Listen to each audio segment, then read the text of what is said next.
Hello, everyone. Thanks so much for joining us. As people are joining, if you would like to and feel comfortable putting your name, pronouns, and where you're zooming in from in the chat, we would love to know. We've had a pretty diverse, geographically diverse group so far for the summit, so please feel free to say hi. Hey, Maeve.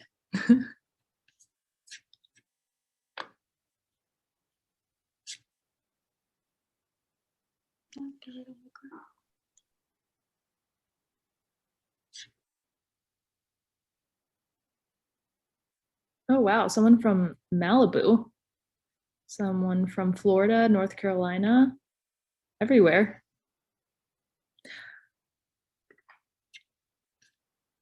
All right, amazing.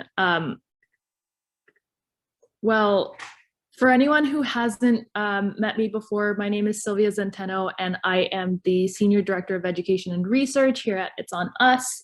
My pronouns are she and her. I'm based in DC, but currently Zooming in from New Jersey. Before I introduce our amazing panelists, I just have a couple of things that I want to go over. I do want to provide a trigger warning in case we do talk about sexual violence during this. Maeve, if you could post the resources, if anyone needs that or would like to share with a friend or family, please feel free to. We always make sure to include those. We are also recording this call, so we just want everyone to know that we're not going to save the chat. However, the call will be recorded and posted on our YouTube channel. So if at any point you want to leave or take a break, you can definitely do so. It's up to you if you want to leave your camera on. However, we do ask that you stay on mute until the end if you have any questions, and if we have time to answer some audience questions, we can definitely try and do that. As mentioned, this is a community space and we would love for you all to feel comfortable. So if you do have questions, post them in the chat and Maeve and I will write those down for the end. So, okay. Today we have been joined from some of our friends at the Asian Pacific Institute on Gender-Based Violence at Monsoon and the National Asian Pacific Islanders Ending Sexual Violence to share and discuss the importance of ensuring that we center the voices of BIPOC or Black, Indigenous, people of color in this work to end violence both in the college and university level that It's On Us specifically works in, but also to end this violence generally. And as some of our panelists will talk to you about internationally as well. So I just want to introduce all of our great panelists. First, we have Shirley, who is the Resource Center Coordinator at the Asian Pacific Institute on Gender-Based Violence, or API-GBV. She's responsible for analyzing and presenting program data for the Institute, trainings, webinars, as well as the Institute's publications and communications. She also engages the Institute's national network of AAPI direct service agencies, state coalitions, TA providers, and other entities to deepen collaboration and nurture connections. So welcome, Shirley. I'm looking for you. And then we have Nina. Nina has been working on domestic violence and sexual assault issues since 1992. She started as a hotline volunteer before becoming a shelter-based domestic violence advocate, and later as the executive director of the San Francisco Women Against Rape for 5 years. She is one of the founders of the National Asian Pacific Islanders Ending Sexual Violence, and has led numerous trainings and technical assistance as well on sexual assault and domestic violence issues generally, and API-specific trauma-informed services. So welcome, Nina. Thank you so much for all of your work. And then we have Mira, who is co-founder of Monsoon and is also co-founder and a staff member of the National Asian Pacific Islanders Ending Sexual Violence. This is a program under Monsoon that provides technical assistance and training nationally in the US territories and at some international sites. So in addition, she serves on the National Sexual Violence Resource Center, or NSVRC's National Advisory Council, and she has also helped inoculate 4 other organizations serving victims of gender-based violence in marginalized communities. So thank you all so much for joining us. Thank you, Maeve, for pinning the 4 of us so that everyone can see the amazing panelists, and welcome. All right, so to kick the conversation off, I do want to say, please only share what you feel comfortable sharing. Can we just go around and can you each tell us a little bit about the organizations that you do this work with and your roles? Also, feel free to include any work that you do outside of the formal organizational work as well, if you would like to.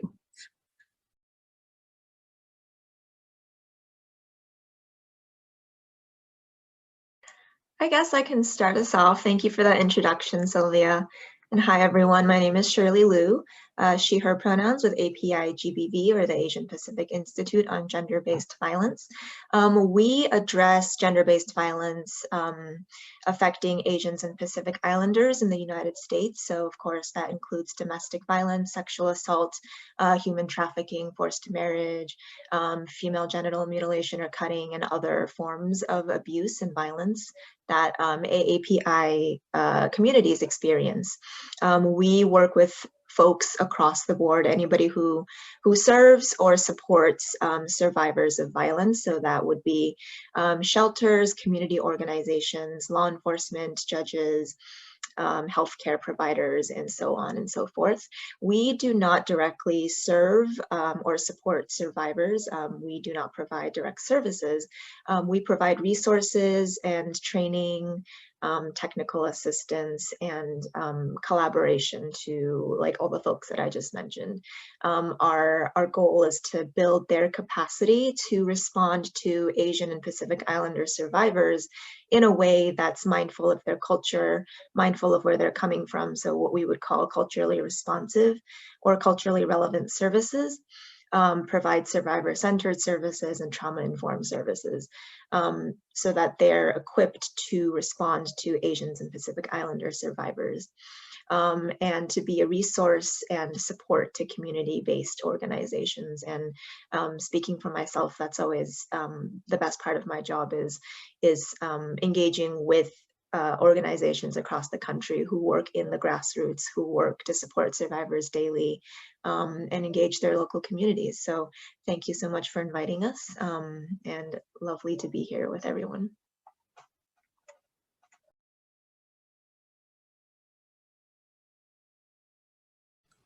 I guess I can go. I'm Mira Youssef, she, her, Program Director of NAPIESV, National Organization of API Ending Sexual Violence. And NAPIESV is a program of Monsoon API in Solidarity, which, you know, Mira is the ED right there. And NAPIESV is co-founded in 2011 out of the need to have an organization that solely focused on sexual violence in API communities. So NAPIESV was co-founded by 5 API women, and at this current state, we have 3 staff.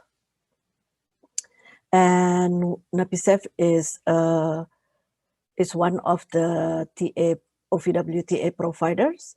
So we provide training and technical assistance to grantee or non-grantee servicing API communities. So it could be API organization or organization serving API. in the mainland and also in the territories, specifically more in the PI, Guam, Saipan, and also American Samoa. And not only just that, we also do work internationally. So we are in partnership with organization in the Philippines, in Indonesia, and also in Micronesia. I think that's that, and Mira can add more. Okay, I can add more. So my name is Mira Youssef. I'm the Executive Director of Monsoon, Asians and Pacific Islanders in Solidarity. I am based in Des Moines, Iowa. So Monsoon is so I think in comparison to API-GBV and NAPIESV, we are providing direct services to victims and survivors of gender-based violence.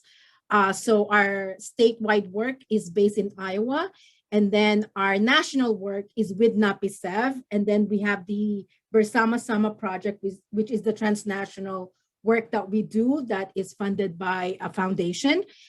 So for us as an immigrant organization, it is important that we connect local and also where our homelands are. So therefore, for us, it's a circle where there is a need of this connection between where we are now, a settler colonialist, and then from where we are from, because those are deeply connected.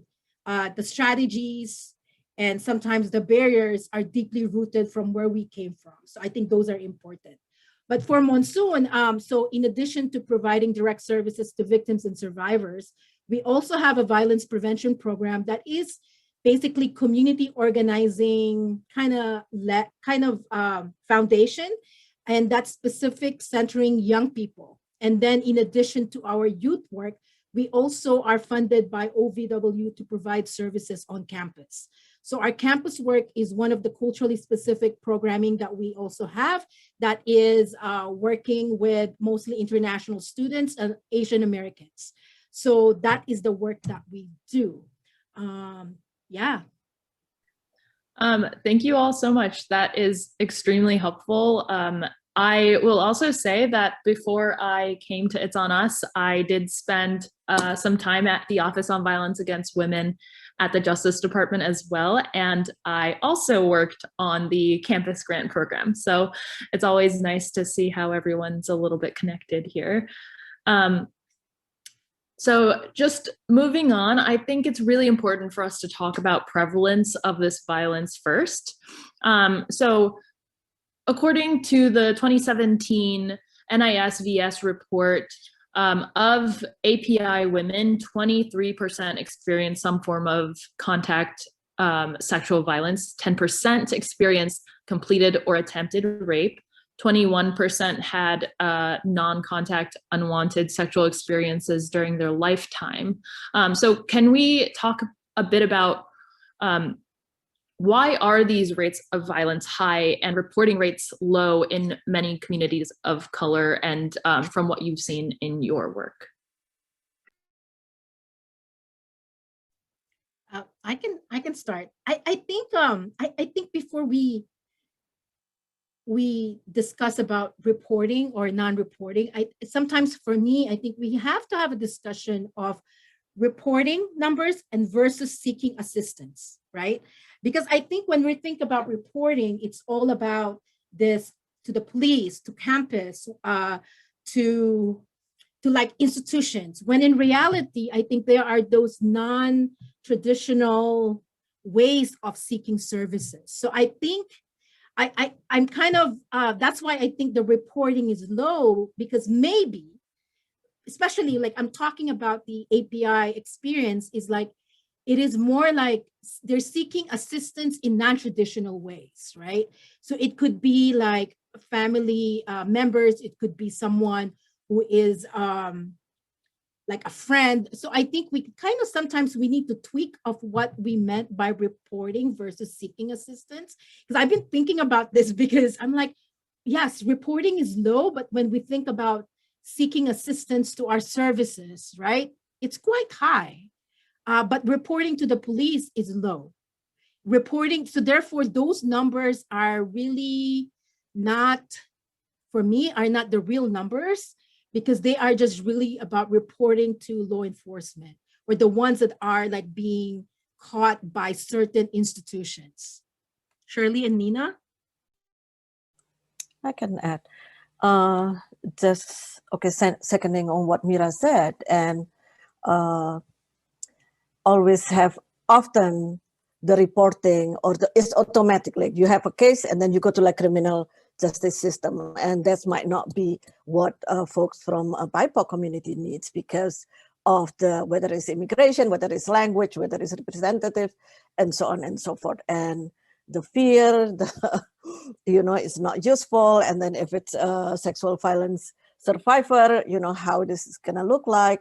So criminal justice system is not the first on the list to, you know, due to comfortability, you know, stigma, and also safety. Maybe it's not feeling safe reporting to this, to the criminal justice system. And then also when we talk about service, then the next question is the service is culturally specific, you know, is it sensitive to the needs, and how, you know, we always talk about the difference between DV and SA. How do you do intake or not to do intake? How do you ask the question? So because doing the SA work, you know, it's different from DV works. Yeah, if I can jump in, that's such a good point that both of you have made about the reporting and how, you know, survivors from AAPI communities, and I think probably other communities also, aren't going to police or law enforcement judges as their first, you know, their first choice. And not to kind of downplay the importance of doing studies like this, but, you know, if we think about how this survey, the NISVS, the NISVS survey is administered, right? I haven't looked too deeply into the methodology, but I know that it is only English and Spanish responses. It's a telephone questionnaire. You know, so who is that leaving out? There are significant portions of AAPI folks in the United States who don't speak English or don't speak English fluently, who don't trust government or systems, who aren't gonna, you know, if somebody calls you up on the telephone, they say, I'm from, you know, the CDC or whatever doing this study, are they gonna say, you know, like report these deeply, for them, deeply personal, sometimes they may have feelings of shame or embarrassment surrounding these things, or, you know, it's just a personal matter that they don't want to talk to or share with, you know, some reporter over a telephone line somewhere. Many AAPI folks don't identify with the terms domestic violence or sexual assault, so they wouldn't name what they experienced, DV or SA, so they wouldn't, you know, they wouldn't be saying, yes, I experienced, or no, I didn't experience. So I think while data is important, it's also, there's a lot that it leaves out. And in particular, I also want to draw attention to the lack of disaggregated data for our communities. So many of these big national studies, they lump Asians and Pacific Islanders together. And the AAPI experience is so varied, it's so diverse. You know, the experience of a Chinese American can be very different from the experience of a Samoan. It could be vary according to if you came here on a student visa, if your family came here as refugees.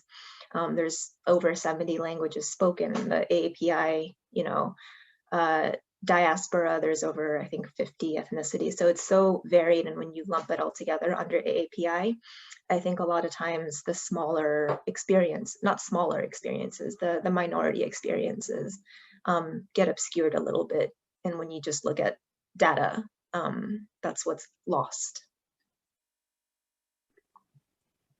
Yeah, thanks so much for mentioning that. All really great points. I will, you know, definitely echo that the data just isn't collected in a way that is really inclusive. For example, at It's On Us, we've recognized this, and right now we are really working hard to do a national survey that would go to students around the country and really collect qualitative data instead of just quantitative data so that we can really understand what different communities need in terms of prevention. And I will say that some of the resources that are seen as best practices are studies that have only surveyed 80% white women. And so, you know, I think that's a huge point, and so really appreciate you bringing that up. It does lead me to this question on language access, right? So we know that, of course, this can definitely be a barrier to reporting, to data collection, of course, like you mentioned, for a lot of survivors in different communities. So can anyone tell us a bit about how the work that you do is closing this gap for survivors who are seeking services?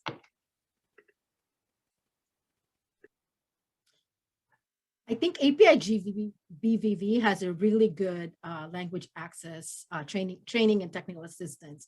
But I think I want to start maybe like from the ground, from the folks that are doing the work.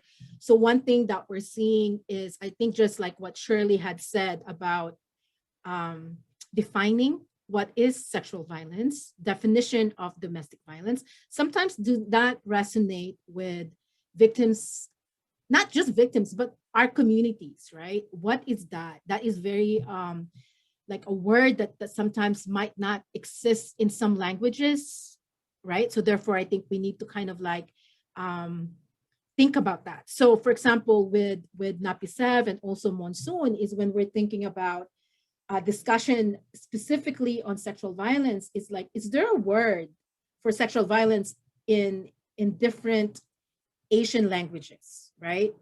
But if that word does not exist in that community, or does not mean that it doesn't happen, right? It's just maybe the context is different. So I think when we're talking about language access, is not using terms that are Western or English, maybe describing or asking directly. And I think this is sometimes where advocates are kind of like, when do I talk to a victim or a survivor or a community member about sex, about sexual violence or rape, or if they have touched you in this way, should I ask directly or not directly? So those are more the contextual kind of like strategies that we're kind of like using, right? We're not going to use the word sexual violence. We're not going to use the word rape, but maybe more description of what that happened. Did he touch you this way? Did this thing happen to you? Did you have sex with him without you saying yes or no? And what does that really mean? So it's really taking the time in having conversation with someone that you're, that you are working with, or even communities that you are working with. Like, how can we have deeper conversation instead of like, have you been raped? Have you been sexually assaulted? When our community will not even know what that means, right? So, and then there's different like cultural contexts of sex and sexuality.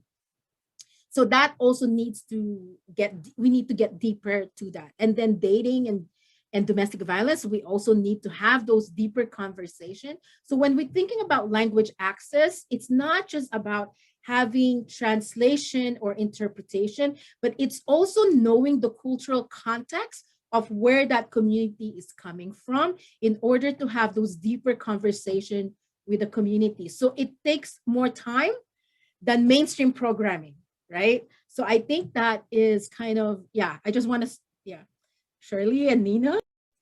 I think because Mira, then I can add like what. So NAPIESV did a listening session in 2013, and you can download the report from our website. And at that time, and still the issue is like what Mira said, naming it. So naming sexual violence, it's one thing.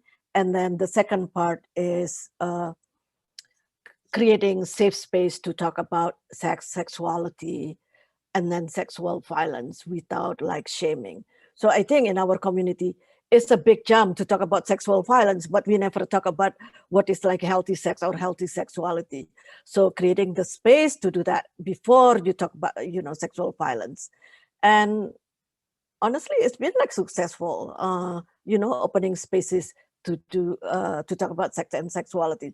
Different program has Monsoon, I think, did it with the Yoni chat, and then Sewa with Chai chat, so different program.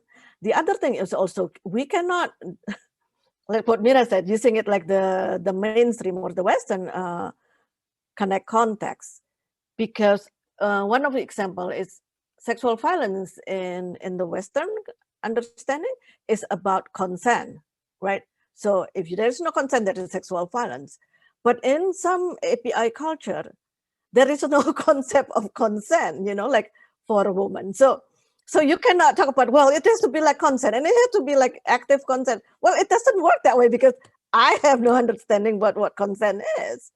So again, it was not just translating, but like looking into that culture. If the woman from the day she was born, it was supposed to be quiet, how are you going to talk about consent? So again, just highlighting, and this is come from the organization that we provided TA. Thank you. Yeah, I'm so glad you raised, those points about like, it's not just interpretation and translation, right? It's not just checking a box. It's like going deeper than that, understanding, how our communities talk about or don't talk about these topics, and how do we develop the space and the language around these concepts that many of them you're not supposed to talk about. You're supposed to keep within the family or even within yourself. And that's a huge part of understanding culturally specific services or culturally relevant services, is understanding, not to just paint with the broad stroke, not to just say like, all right, let's have a talk about boundaries, because what does that mean for AAPI folks? I think the other half of it is, so there's, working with survivors, working through advocates to kind of talk, and deliver language, linguistically relevant support and services. And the other half, which we do a lot of work around, is working with systems to train them to understand why it's important to provide interpretation and translation. And that similarly doesn't just mean checking off a box. I want to share an example that I recently heard of. I think this is an ongoing case that an advocate that I was speaking to was telling me about, where there was a woman who, a survivor of abuse from her husband, and she, in talking to law enforcement, the police officer would be asking her some questions, basic questions. Do you live here? Is this your husband? Things like that. And she would respond yes and no, and my name is this, and my address is this. And because she was able to respond to these questions in English, the police officer checked her off as like, she doesn't need an interpreter. And in her court case, even though they're mandated to provide you with an interpreter if it's needed, because she was perceived to be able to speak English and not need an interpreter, she wasn't, they weren't providing one for her. Well, if you think about it, knowing how to respond to basic questions, yes or no questions, my address, my name, is very different from being able to, speak to your experience in a court setting. And just because you're able to speak some English doesn't mean, you don't need an interpreter. So a lot of our work goes into training law enforcement judges and systems to say, like, what is meaningful language access? Don't use Google Translate. Don't let the family member or husband translate for the survivor, like that sort of thing. So.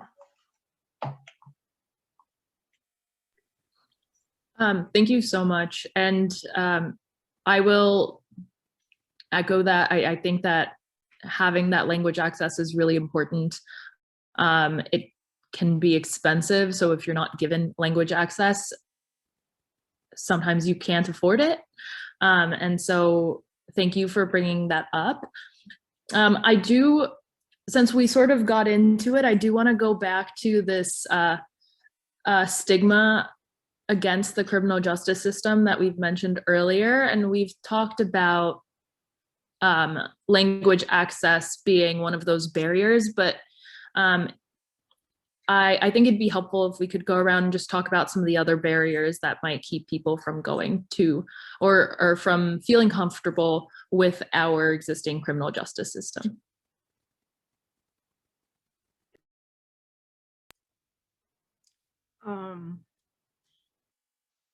So specifically for immigrant refugee community, I think there's this hesitancy of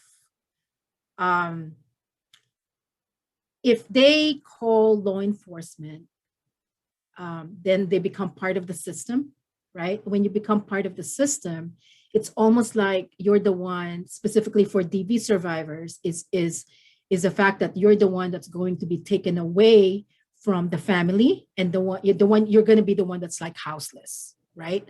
So I think sometimes there's that hesitancy, but we also have seen where victims and survivors were using the police department as a way for them to just talk to the husband because they want him to change. So, but then thinking that it will just be that, but it turned out that maybe then the police will then arrest the man, the husband, the partner, who is the one who is maybe the one who's the only one working. So again, there's this repercussions. So therefore, those are like one of the barriers why sometimes criminal justice system is not the right path for a lot of the community, especially for BIPOC community, right? And then there's this immigration issue of like, what if you're undocumented, or am I going to be deported? The issue of like, if I am a wife of a professor who is here under a work visa, if I called, and then my husband kept on telling me, or my partner's telling me that if I call the police, I can get deported because I'm basically under the husband's or the partner's visa. Therefore, there's also that hesitancy, right? So there's just a lot of barriers that are really sometimes not seeking law enforcement or criminal justice system. And then if you also look at, like, for example, if you are Muslim, and also there's that Islamophobia that comes up, right? There's also racism that will come up against the police, especially right now during the time where basically police are basically killing Black folks. So what if it's an African immigrant refugee community? Will they call the police? No, because they will not see police as the solution. As a matter of fact, it will just get exacerbated. So those are the things that are really seen as like the barriers for reporting to the police. But for us also, police, for us, it's like the last solution. It should be like a community-based solutions where maybe there might be a way where, especially for a DV situation, where maybe it will be the elders or community members that will be able to like help or assist, or like culturally specific organizations that can work and use community accountability or other forms of justice that are not punitive. So those are the things that as an organization, we're always looking at, because sometimes those barriers that we're seeing should be community, the solutions are usually community-based, or like the solutions are within already and not from the outside. Hopefully I answered that question, because I think I went all over the place. Just adding to like what Mira said, and I think for sexual violence cases or survivors, what does it mean, like reporting and telling the story, and what are the chances that the survivor will win the case, and how long this will drag, So the chance is actually very small. And is that the best way to kind of like move forward? And maybe it's better to look for different kind of justice, because I think justice and kind of like healing is the other side of the coin. Kind of like you can move on your healing journey, but you have to take care of the justice. So if your understanding of justice is tied to the criminal justice, that might not be the best choice. Yeah, and think about how, like in the United States, how mystifying so many of our laws and systems are, the immigration system, the criminal justice system. You know, it can be very difficult for somebody who's not an attorney or somebody with a legal background to understand. I mean, I don't understand half of our systems, and I grew up here, I was educated here. And so imagine if you're, someone who doesn't speak a lot of English, someone who came here as an immigrant or refugee, how scary and how confusing it all is. And like even if you've done everything to get your immigration paperwork, to get your green card, you still fear, right? You hear all these stories about children getting taken away at the border. You still, there's still a lot of room for fear. And of course, abusers know how to exploit this. Abusers will say, like, if you don't listen to me, I'm going to take away your passport. I'm not going to file your paperwork. I'm going to let your status expire, and I'm going to keep your kids here, and you're going to get deported back to your home country, and you'll never see the kids again. And so, it's all part of, I think our system just isn't set up in a way that's very easy to navigate and easy to understand. And that creates so much fear, especially if you're already, experiencing, abuse, like think about the trauma, the stress that you're under. In the listening sessions that we did with a Native Hawaiian community, they expressed how they, like Mira and Nina said, going to law enforcement isn't the answer, because there's what our Western system tends to do is just take the abuser out of the family, sometimes take the children out of the family, and that's not a solution for a lot of our communities. There's so much generational healing, generational learning that gets interrupted if you just take one person out of the community. And so like Nina and Mira said, again, a lot of organizations are trending more towards community healing, healing for the whole family and healing for the whole community after abuse, not just, taking one person away, putting them in jail, like that sort of thing. Thanks so much, everyone. And I know that, since we've sort of gone into working on talking about the immigration system and the way that impacts resources for survivors, while we're on this topic, can we talk a little bit about what is it about our immigration system in this country that does make it really difficult for survivors of color, survivors in many communities to report and seek help? Anything to add on the topic? I just want to add to the immigration system, specifically if you're talking about fiancé visa. Fiancé visa usually is relying on the American citizen, whether you're male or female. So therefore, the power then lies to the person who is able to petition for you to be, to have so-called documentation to stay in the United States. So the immigration system in itself is like a way for harm doers or perpetrators to use as a way to control their partners or the person that they have so-called petitioned to come to the US. The majority of the women and men that we've assisted at Monsoon are under that category, where they came to the US to marry someone who's an American, right? And then the abuse, the domestic violence, the sexual assault comes after that. Therefore, that is the reason why they either stay in the relationship, or that is the so-called the control, the strategy that the harm doer is using to control them.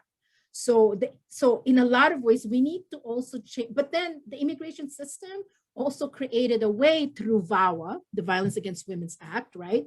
And also the work of women of color within the Violence Against Women's movement to add immigration so-called solutions. Like, for example, we have the U visa, the VAWA, T visa for trafficking, in order for victims to apply for their own documentation to stay in the US. So although the system can be oppressive, but there are different ways that can be changed. And that is usually the work of, again, BIPOC women and men who is working to make it better. So VAWA in itself is like always this, like, it's a document that's always changing, and hopefully for the better, to ensure that marginalized communities are kind of like not marginalized, but highlighted, lifted within that act. Shirley, Nina? Yeah, thank you. And I just want to share that we did a survey back in 2019. So this was even before all the xenophobia really ramped up, you know, as a result of COVID. And we found that more often than not, immigrant survivors of violence were opting to drop their cases or not report their abuse to law enforcement because they feared that they would be, you know, deported, because they've heard all these horror stories of people being deported or, you know, put in prison.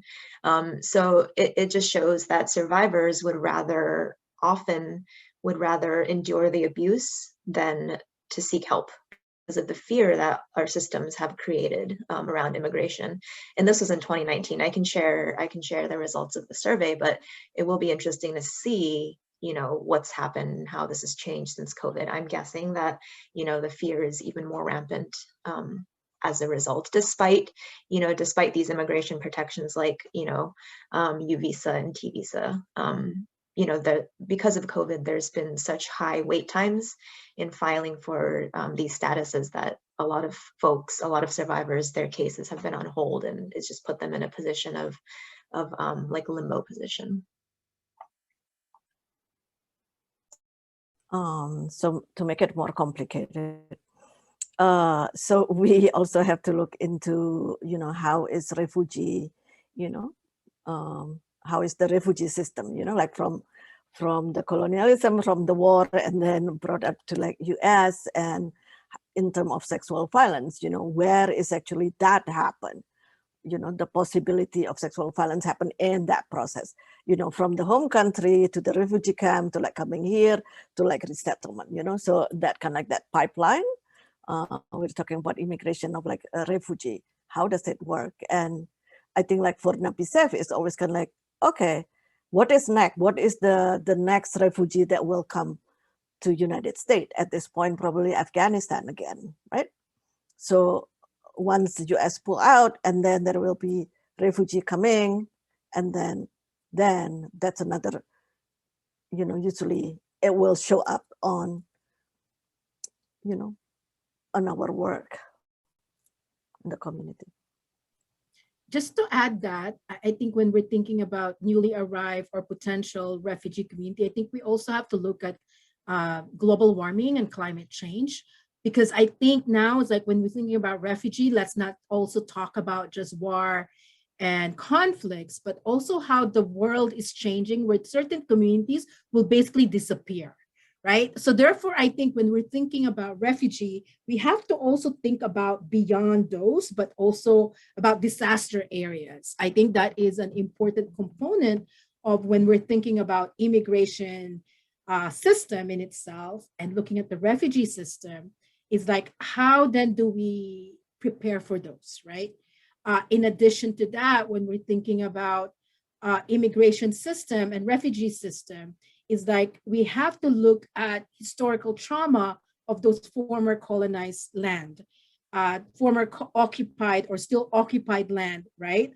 Like the occupied territories of US in the Pacific, or even in the Caribbean. So therefore, I think we also have to look at those in some way of how we carry those trauma within when we come, and then how then can organizations in the US provide those healing services that's specifically for those experiences of trauma during the refugee camps and then coming here. And then how then do we make sure that we kind of end that trauma for the future children of the ones who are being resettled? Yeah, there's so many intersections, right? It's not just, somebody experienced domestic violence or sexual assault contained, within a small, this happened to me on this day. It's all part of a whole. It's all part of a societal, global whole. So I'm so glad you brought that up.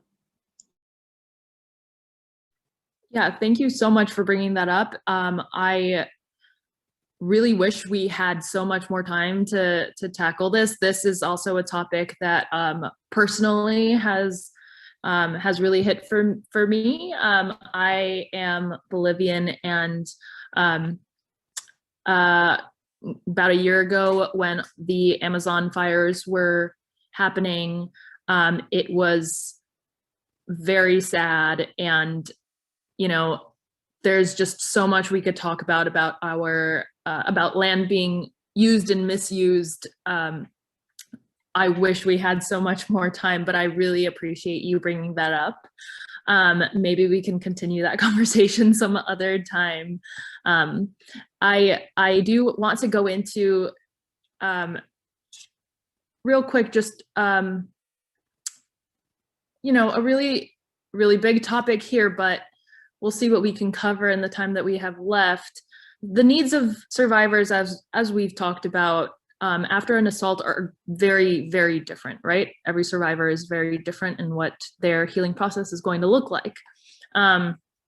Just as an example, when I was assaulted in college, I wasn't able to talk with my parents or family about it because they were not comfortable talking to me about anything sexual, right? So it sort of goes back to that language and that comfort with different, what words do you use?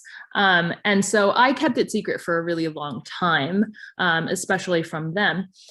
To be honest, I still don't talk to them about it, but what are some of the factors that keep people in our communities and BIPOC survivors from seeking some of these formal responses, and how in this work can we work to really understand how to serve the very different needs of each survivor?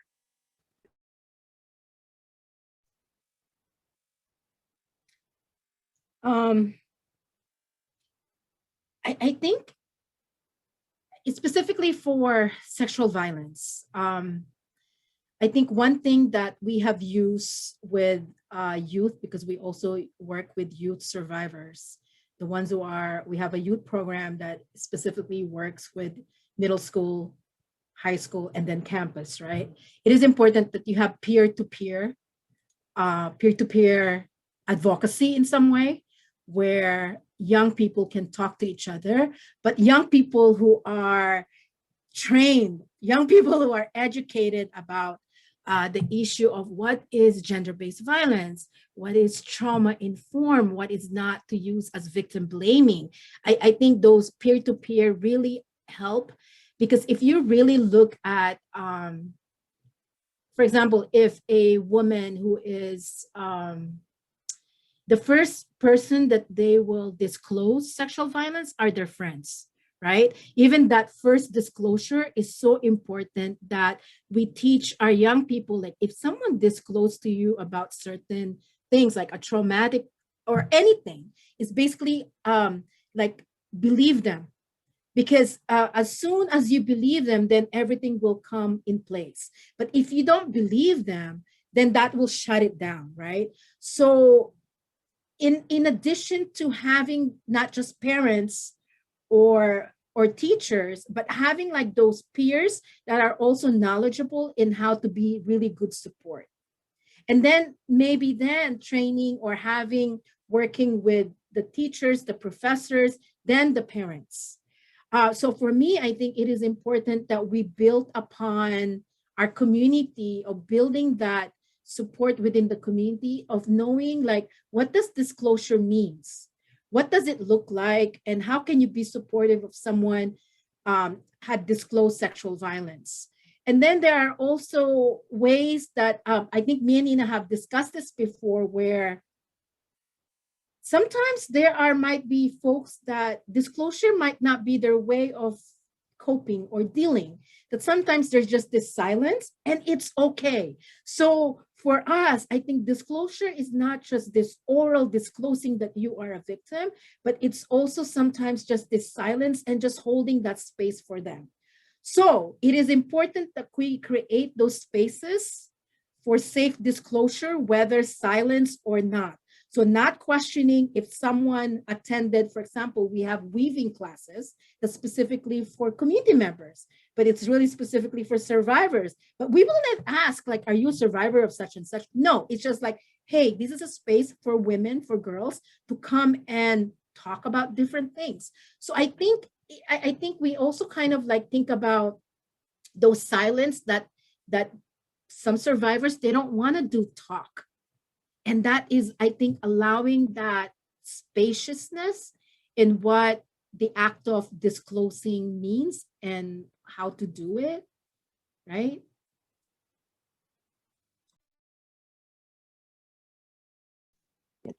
I think for NAPIESV, we always believe that we strive to, this community is the safe space for the survivors. So shelter and all that stuff, it's just a temporary.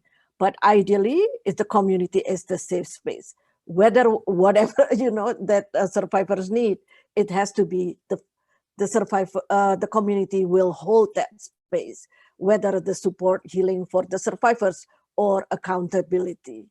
So then how do we kind of like focus on that and not like seeing this spaces and you see it as a building, like a shelter, but how do we build the community? So then whether it will disclose through from disclosing with the story or not, but how can we provide environment that is going to support their healing?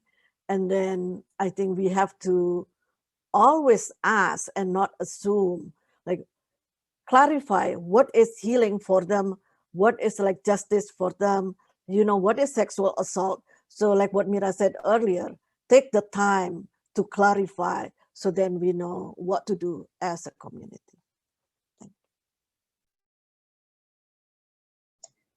Yeah, I think it's so important to start with youth, and talk to youth about, like, if your friend is disclosing something to you, believe them, support them. I think think about somebody who, a young person is disclosing to their friend, something happened to them. Well, if their friend responds in a negative way, if their friend, blames them or shames them or, something, and, that person, how likely are they to disclose again later on in the future if they have another experience? How likely are they to seek help from law enforcement, from community organizations, from shelters, right? They're more likely, because they've had a previous negative experiences, to keep this in, to stay isolated. And I think it's just so important to have these conversations like the one we're having today, and the ones that your groups at Monsoon are doing, because one of the problems is that DV and sexual violence and domestic violence are still thought of as something that's, you're not supposed to talk about. It's something that's shameful. It's something that's, between the couple, the partners. And that just silences the victims more. That just creates more stigma around, talking openly. And if you talk about it openly, you're acknowledging these things as societal problems, not just, between the person, not just something the survivor did that was wrong. And, if you talk about it openly, you create, like, survivors aren't alone. Your experience is not just yours. It's wider than that. It's all of our responsibility, and it's all of our fault in a way. We all have the burden of healing this.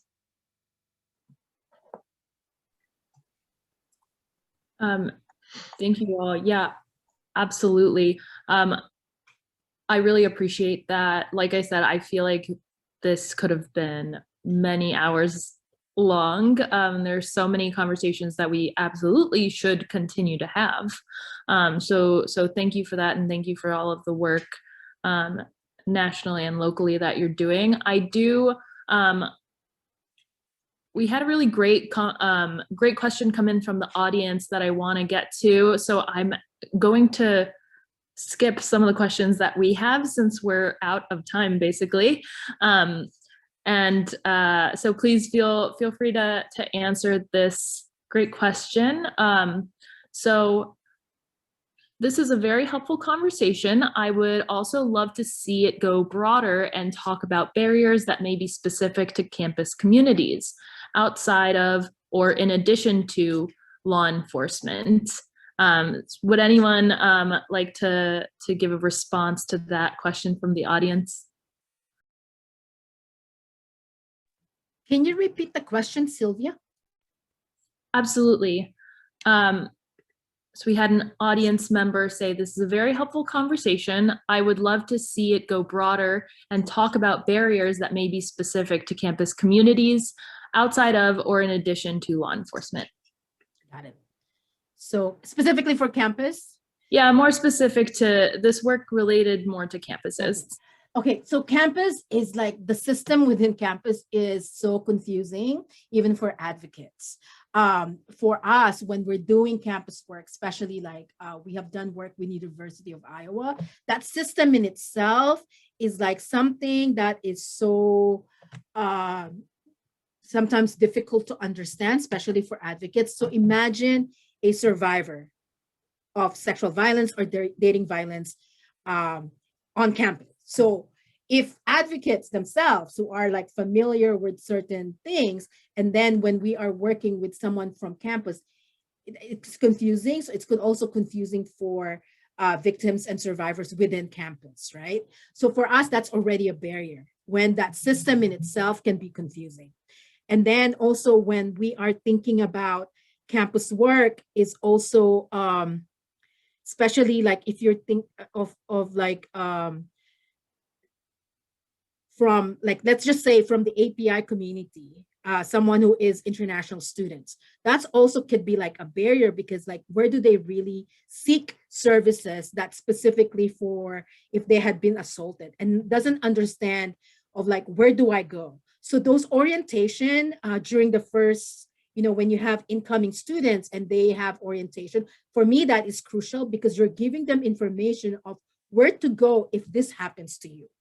Where are the sexual assault response team? Where can you go for this? So that in itself for me is crucial. So there are already campuses that are doing something to end those barriers. But for students, I think it is crucial that we still create those spaces for the LGBT community within campus to also discuss that, right? To have that having maybe so the barrier sometimes is also like, especially for LGBTQ, and then if you are from the API community or from a non-white community or immigrant community, is also like, and then if you are from the LGBT community, is also knowing where to go. Are you still like not disclosing your own gender or right? So there are just so many factors that I think it's crucial for campus to understand that there are certain things that certain identity or certain things that might be a barrier for someone who's a student to seek help. So it is crucial that we, that orientation is important. And then having those campus student organizations to basically discuss healthy relationships, discuss where to seek help if needed. So for us, that is important. And I think this is what we're kind of missing is we should start in high school and middle school and not university. And I think this is like one of the gaps that we're seeing is like, why don't we start when they are elementary? Why do we start on campus when the parents are no longer there? This is like the first time of them being like, like being an adult, about to be an adult, but we are not teaching them about like where to get help. Do you know what consent is? Do you understand what is healthy sexuality, dating, just healthy relationship? So I think it is important too that I know this is not answering the question, but for me, it's like, I kind of go back to like, we need to really start in middle school and high school in order for them to get ready to be like really like prepared for college. Really, that's like one of the preparations. Yeah. Shirley, Nina? Yeah, I hope it's okay that I defer to the two of you a little bit on this topic. It's a little bit out of my wheelhouse, but just thinking back, I think you're absolutely right. Mira. Just thinking back to my own college experience, I mean, long time ago, so it could be outdated, but you know, in high school and middle school, especially, and also college, I mean, I was never, I'm sure the resources were there, but as a student, I would have to seek out specifically these resources. I would have to be in a position where I was specifically looking for these resources to be able to find them. I don't think that it was something that was offered very widely to us at that time. Things may be very different now, but that's all I have to share, really. I just want to add a little bit. We were in partnership with the Guam Coalition, working with 10 colleges in the territories. And it looks just totally different, you know. I think when we talk about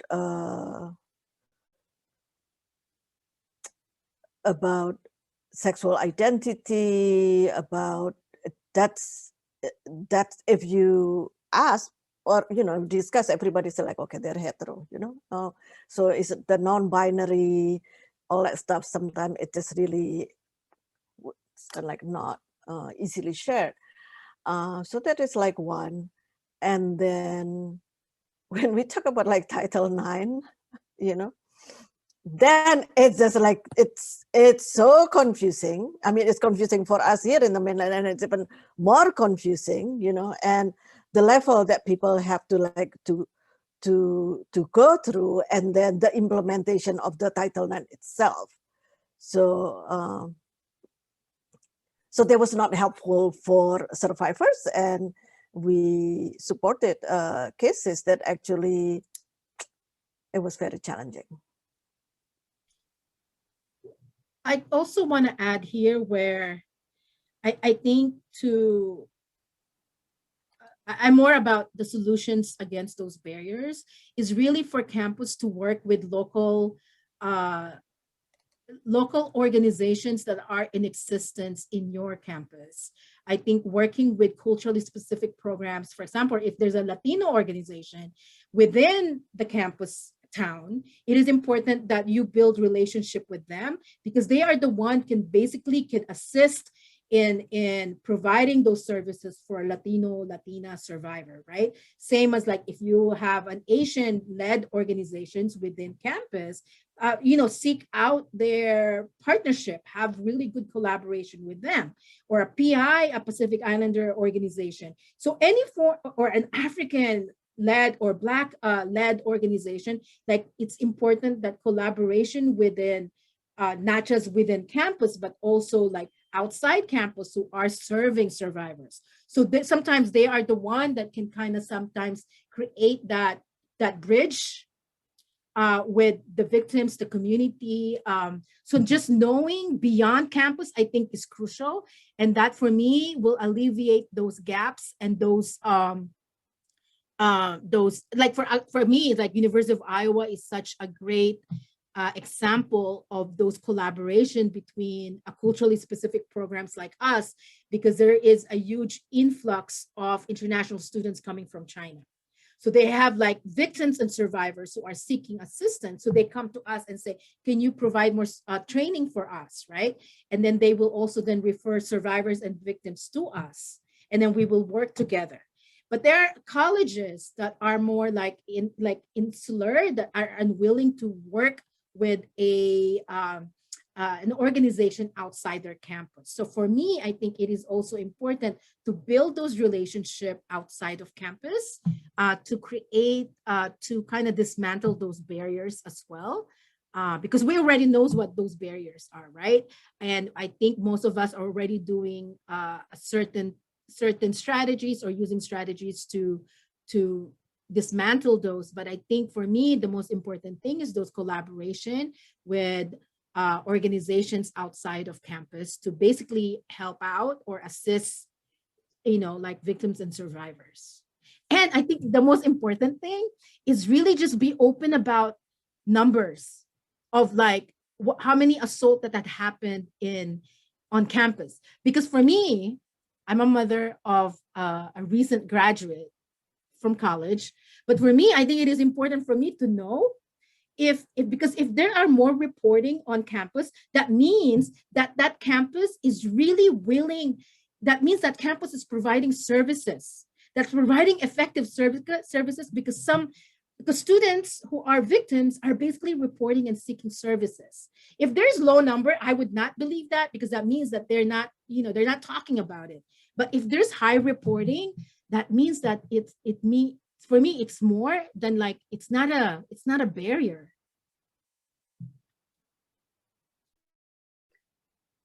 Thank you so much for that. And yeah, absolutely. We want to see increased reporting rates on campuses, and generally we want people to trust systems. And it's very understanding that a lot of students do not, especially in different communities. So hopefully schools will continue to do that, work more with local organizations that have that expertise and experience. So thank you all. I'm sad that we are running out of time. I do, however, want to end with just one closing question. So this work can be very heavy at times. So can you each just tell us something that you do for self-care? I'm so glad you asked that question, because, often in this field, I think in a lot of other fields, we kind of neglect self-care. And I think for us, it's important also to think about collective care, community care, checking in on your coworkers or your peers and your friends, and making sure, like, being mindful of the requests that you're making. And if it's the end of the day, make sure if you're sending an email to know, like, it's not urgent, you can respond to this tomorrow, or just, holding onto the email until tomorrow morning, and check in on each other. For myself, for self-care, I always take time before I start my day. I have a little like morning routine. I mean, it's just like making coffee. I put on some music, I make some coffee, and then I have my coffee and I sit down, and then I'm in a workspace. But it's really just giving myself the time to to do that before all the work comes in.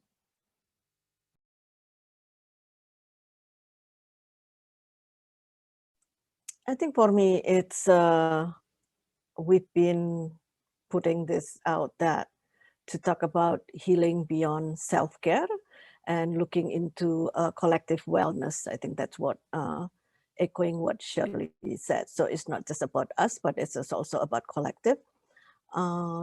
And personally, what I do is my quiet times is to draw. I try to draw in the morning and then at the end of the day. Mine is I am a plantita. So I love plants. So I'm an auntie of plants forever since I was a kid. So our organization has a community healing garden. So I have been in that garden almost every day, pulling weeds. And now we have like lots of tomatoes.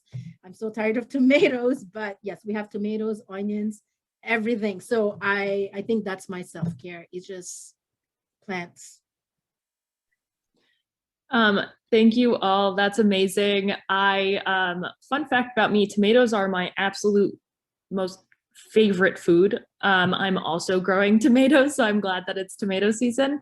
But thank you all. I just want to say thank you again. I'm hoping that we can do another conversation like this at another point, and maybe go more into a lot of those other topics that we probably could have spent hours on. Thank you so much for your work, locally, internationally, nationally. I can't say thank you enough. And we feel really lucky to have you as a partner in this work. And yeah, thank you for dropping contact info yeah, feel free to reach out to the panelists. Here is, thanks Mira, and then here are those resources if anyone would like to seek any services or share those with a friend again. But thank you all. I'm going to close out. Thanks to folks that were able to stay with us until the end. If anyone asks about, oh, I couldn't stay until the end, but I wish I could, this will be on our YouTube channel. So thank you all, and have a great day.